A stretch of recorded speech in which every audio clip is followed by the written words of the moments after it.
Le nouveau président sénégalais a délivré un discours qui a laissé Emmanuel Macron sans voix. Et pour le découvrir, regarde ça. C'est l'événement politique africain. Le nouveau président sénégalais, Bassirou Diomaye Faye, a été élu président au premier tour de la présidentielle sénégalaise. Une rencontre inimaginable il y a quelques mois et une poignée de main symbolisant un nouveau chapitre dans l'histoire politique du Sénégal. Jeudi, accompagné par son mentor Ousmane Sonko, l'homme qui sera le 5e président du pays, Bassirou Diomaye Faye, a rencontré le président sortant Macky Sall au palais présidentiel. Une rencontre pour discuter des grands dossiers de l'État ainsi que de la cérémonie de passation de pouvoir. Devant les caméras, les trois hommes posent ensemble, souriant. Ils ne laissent rien paraître de leur passé conflictuel.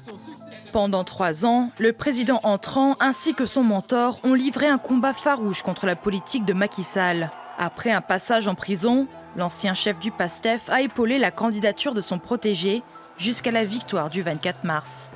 Maintenant, beaucoup attendent de voir quel rôle lui sera accordé dans le nouveau gouvernement. La passation de pouvoir devrait avoir lieu le 2 avril, la date officielle de la fin de mandat de Macky Sall. Et tu vois, dans cet extrait de reportage, on nous parle également de Ousmane Sonko. Ousmane Sonko qui est vu comme le mentor de Bassirou. Et pour moi, Ousmane Sonko et Bassirou, c'est vert chapeau et chapeau vert. Ce sont les mêmes, ils sont égaux. Bassirou est autant président que Ousmane Sonko est également président. Mais ce qui m'a vraiment marqué dans cet extrait, c'est la salutation qu'ont apportée les deux hommes à Macky Sall, l'ancien président. Une salutation remplie de respect et de politesse, alors que l'homme les avait envoyés en prison. La justice sénégalaise condamne l'opposant politique Ousmane Sonko à 2 ans de prison ferme pour corruption de la jeunesse. La chambre criminelle de Dakar, la capitale, a statué jeudi 1er juin. Le procès de l'affaire Ousmane Sonko Adji Sarr, une employée d'un salon de massage, s'était tenu le 23 mai en l'absence de M. Sonko.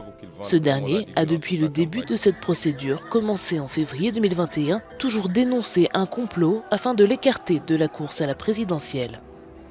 La qualification corruption de la jeunesse consiste à débaucher ou à favoriser la débauche d'un jeune de moins de 21 ans. Selon la loi sénégalaise, il s'agit d'un délit et non pas d'un crime, comme le viol. L'accusé aurait été déchu de ses droits électoraux s'il avait été condamné par contumace pour viol. Toutefois, la requalification des faits en délit maintient, au vu du code électoral, la menace sur l'inéligibilité d'Ousmane Sonko et sur sa faculté à se présenter à la présidentielle de 2024. Souvent, lorsque l'on veut faire taire un opposant politique ou quelqu'un qui joue les trublions dans notre politique, on va lui inventer des charges, souvent d'agression sexuelle, un petit peu comme Julian Assange avec Wikileaks. Julian Assange est extradable vers la Suède. La Cour suprême britannique s'est prononcée ce matin lors d'une audience express, épilogue d'une saga judiciaire de près d'1 an et demi. Le créateur de Wikileaks est sous le coup d'un mandat d'arrêt de la Suède dans une affaire de viol et d'agression sexuelle. Assange a toujours clamé son innocence. La Cour suprême, c'était sa dernière carte au Royaume-Uni. L'Australien pourrait être livré à la justice suédoise dans les prochains jours, à moins que ses avocats ne se tournent vers la Cour européenne des droits de l'homme, ultime recours.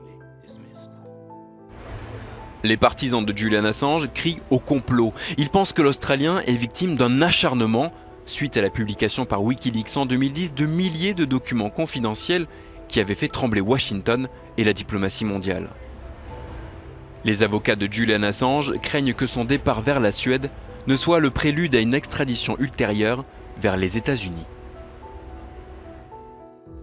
Et là, Ousmane Sonko, lui aussi y a eu droit. Mais la véritable raison qui a amené Ousmane Sonko en prison était un discours qui avait fait extrêmement peur à Emmanuel Macron. Il est grand temps que la France retire son genou de notre cou et mette fin à cette oppression injuste. Des siècles de misère, de traite des êtres humains, de colonisation et de néocolonisation ont causé d'immenses souffrances. Il est temps de terminer ce cycle d'oppression. La France doit nous laisser tranquilles. Elle doit prendre exemple sur les pays voisins de l'Europe et tirer une précieuse leçon d'indépendance. L'Allemagne est la première puissance économique en Europe, dépassant largement la France, qui est classée comme la 3e ou 4e plus grande puissance économique mondiale.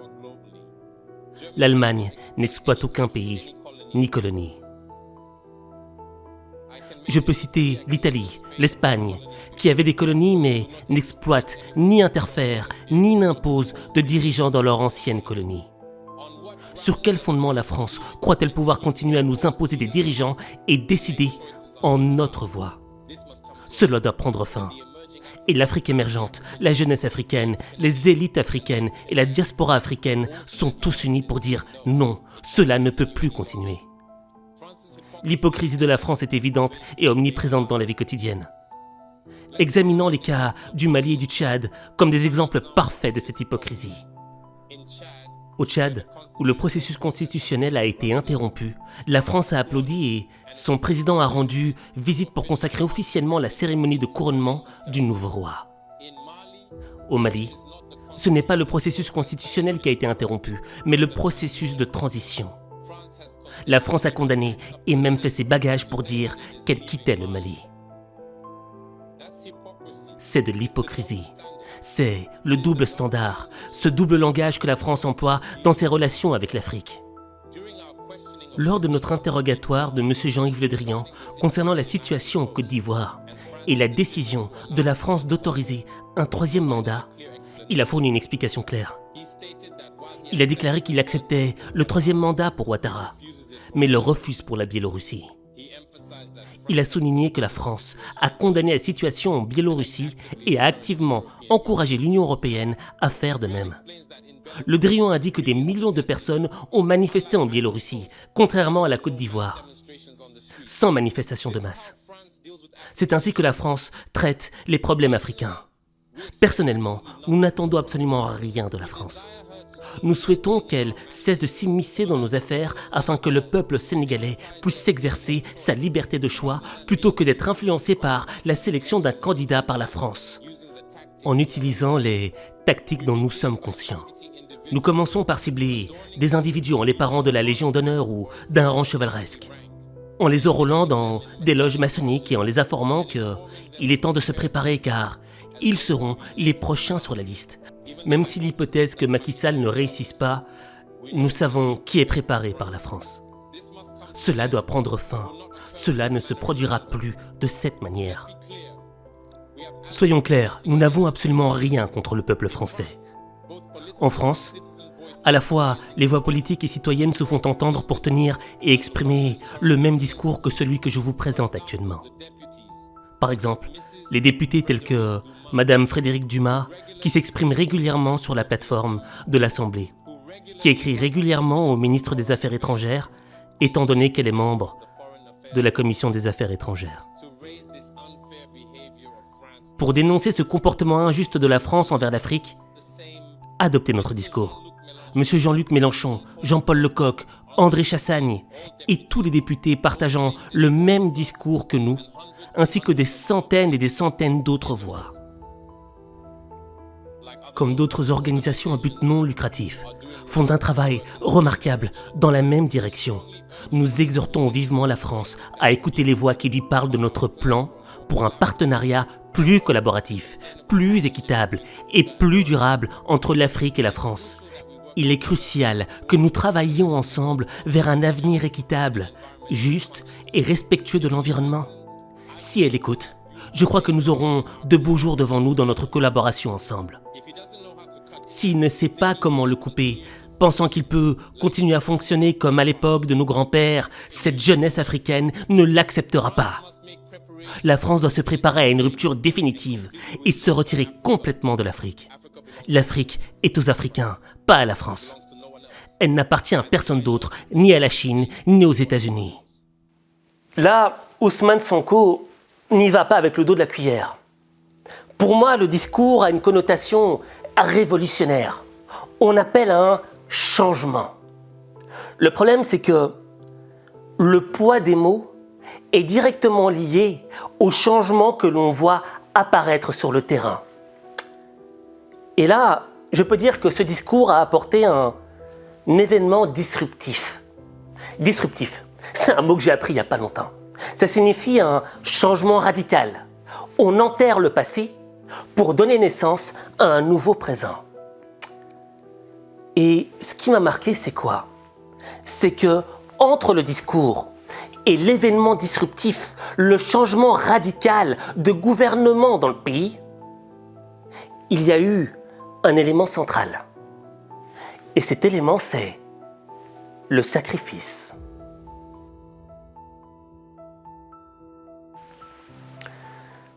Le sacrifice.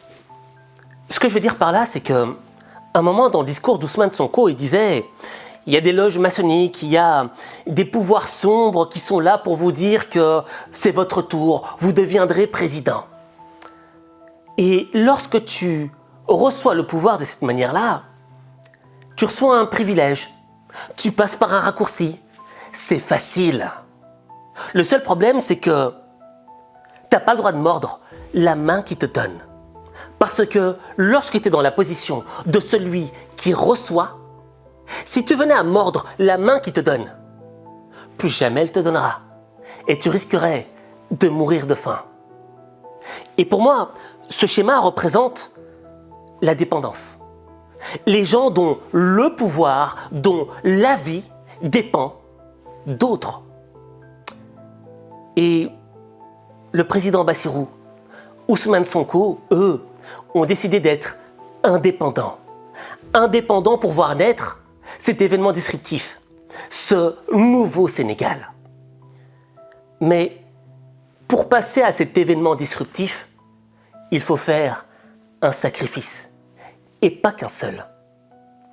Et c'est là qu'intervient l'esprit sénégalais, l'esprit d'Embédière. D'Embédière, je vais jusqu'au bout. Ça me rappelle la Coupe du Monde 2002 où la France avait battu le Sénégal avait battu la France 1-0. Tout le monde s'attendait à ce que la France, championne du monde, remporte ce match. Mais pourtant, les Sénégalais sont partis jusqu'au bout parce qu'ils avaient faim. Et tu vois, dans ce cadre-là, le bout, c'était quoi? C'était mettre un ballon rond dans un rectangle. Or, dans le cadre de Ousmane Sonko et Bassirou, aller jusqu'au bout, c'est donner sa vie, de son existence. Accepter de mourir pour un projet. Et malheureusement, beaucoup de jeunes sont morts parce qu'ils ont manifesté. Malheureusement, Ousmane Sonko est parti en prison. Il a été condamné à 2 ans. Il a donc donné des mois de sa vie pour la cause. 9 personnes ont été tuées jeudi au Sénégal dans les violences qui ont éclaté après la condamnation à 2 ans de prison ferme de l'opposant Ousmane Sonko. Face à la situation, les autorités ont confirmé avoir restreint l'accès aux réseaux sociaux et pour le gouvernement, la justice a fait son travail. Mais finalement, ça a payé. L'événement disruptif, le changement radical. Et si je te parle de ça, c'est parce que cet exemple de la vie réelle, cet exemple qui va jusqu'à l'extrême, la frontière entre la vie et la mort, nous démontre un élément extrêmement important. On est tous dans un discours révolutionnaire pour nos propres vies. On veut tous un changement, on veut tous voir les choses se transformer et aller dans le bon sens. Mais ce qui nous sépare du discours au réel changement radical, c'est les sacrifices qu'on va faire. Quels sacrifices on est prêt à faire? Il n'existera pas d'événement disruptif sans l'investissement de sacrifices. Et sacrifier, ça veut dire quoi? Ça ne veut pas dire perdre. Parce qu'on prend souvent le sens du sacrifice comme une perte. Je perds ceci, je perds cela. Non. Sacrifier quelque chose, c'est donner. Donner un investissement pour sa cause, son objectif, son rêve. Mais c'est donner ce surplus d'âme qui nous coûte de l'énergie, qui nous coûte quelque chose. Mais se dire que cette chose qui nous coûte n'est qu'un investissement pour quelque chose qui nous tient réellement à cœur, pour quelque chose qui nous dépasse.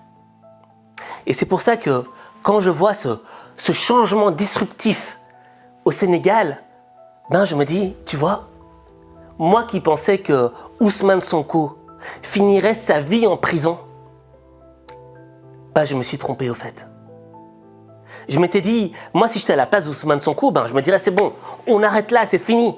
Je vais pas donner ma vie pour la cause. Mais la vérité c'est quoi? C'est que lui, il vivait au Sénégal. C'est que lui voyait ce qui se passait sur le terrain. Et ça lui est rentré dans la peau. Et ça lui est tellement rentré dans la peau que le sacrifice de sa propre vie en valait le coup pour voir un réel changement qui lui tenait réellement à cœur. Et c'est là qu'on doit tous se remettre en question. Est-ce qu'on est capable de se donner corps et âme pour les choses auxquelles on tient vraiment? Est-ce qu'on est prêt à faire les sacrifices qui vont apporter ce changement radical? Cette chose, il n'y a que toi qui peux décider de l'enclencher en toi. Mais le jour où tu décideras d'enclencher ce changement, la transformation commencera. Mais transformer ta vie, il n'y a que toi qui peux le faire. Il n'y a que toi.